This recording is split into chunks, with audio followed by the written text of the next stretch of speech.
d'été de Québec vient de dévoiler sa programmation pour l'édition 2024 et Pascal, comme d'habitude, on a réussi à attirer de gros noms sur les plaines d'Abraham. Oui, effectivement. Il y a plusieurs artistes qui seront en prestation à Québec cet été. On en parle justement avec celui qui est derrière cette magnifique programmation, Louis Bellavance. Alors, d'abord, très grosse prise, Post Malone qui sera au Québec au mois de juillet. Oui, Post Malone, c'est un rêve. C'est un artiste que tout le monde rêve d'accueillir dans tous les festivals. C'est un gars qui a un succès retentissant. C'est un gars qui sait tout faire et qui va être très peu présent cette année. On a vu son nom dans quelques festivals américains. On est le seul concert annoncé au Canada. Je ne m'attends pas à ce qu'il y en ait d'autres. Donc, on est extrêmement contents. C'est des années et des années de travail pour que ça se passe aujourd'hui. Encore une fois, on va vraiment dans toutes les directions, dans le punk, dans le rock, dans le pop. Parmi les autres têtes d'affiche, lesquelles êtes-vous les plus fiers d'avoir attiré à Québec? On a un programme double formidable en musique latine. Donc, J Balvin, qui est un gros morceau, et Ivan Cornero, qui est là avec du regional mexican. C'est nouveau pour nous d'aller aussi fort, aussi affirmé dans cette direction-là. J'ai hâte de voir ce que ça va donner. Évidemment, les Jonas Brothers vont faire le travail. 50 Cent est une prise exceptionnelle. 2 concerts au Canada seulement. Et ensuite, notre offre de rock est là, solide, avec les Offspring, les Motley Crue, les Nickelback, qui fait des malheurs en ce moment. Ça va bien.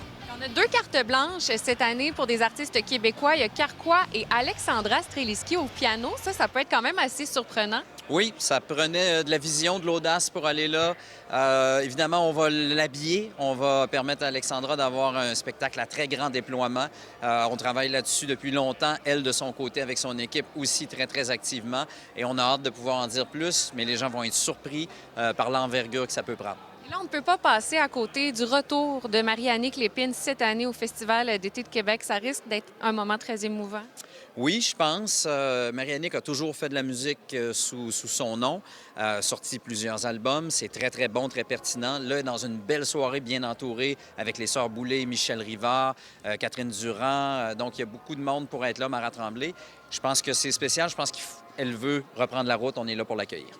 En terminant, Louis, il y a eu plusieurs mécontents sur les réseaux sociaux parce que la vente a été devancée d'1 heure pour les laisser passer. Qu'est-ce que vous avez à leur répondre à ces gens-là?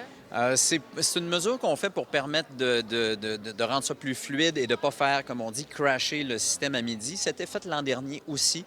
Au final, les gens étaient déjà en attente depuis un moment. Donc, on a vendu les quantités qu'on avait disponibles dans le temps qu'on avait disponible. Ce n'est pas un phénomène de revente, c'est une question de popularité. Est-ce que tout est vendu?